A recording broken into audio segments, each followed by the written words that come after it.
I was so proud I called a news conference to announce that drug prices have gone down for the first time in many years. And I thought it was great, but then I did something much better. And this is what you have to run on. The drug prices down, not 30 or 40%, which would be great, not 50 or 60. No, we're going to get them down 1,000%, 600%, 500%, 1,500%. Numbers that are not even thought to be achievable because I've used a certain talent that I have and convinced the drug companies that you have no choice. The drug companies were selling drugs, same company, in Europe and other places, based on what Europe told them to sell them at. And they said, let America pick up the difference, and I wouldn't let it happen. I invoked what's called a favored nations provision so that we will pay the same price as the lowest nation anywhere in the world. And drugs will come down like from, as an example, $1,300 in the case I gave you. They'll come down from $1,300. Now, in the world, they'll go up a little bit. Not as much as you think, because the world is bigger than the United States in terms of population, as you probably know. But it will go up.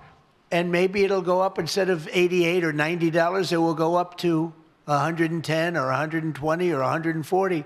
But we're going to come down to $140. So you're going to have it coming down from $1,300 to $140, $150, $160. What difference? I mean, somewhere big.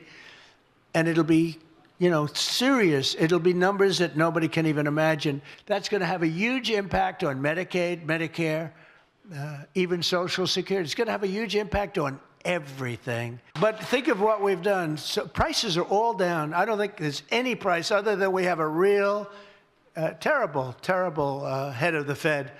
And if he brought down interest, in Europe, the European Union, they've lowered their interest rate now 11 times.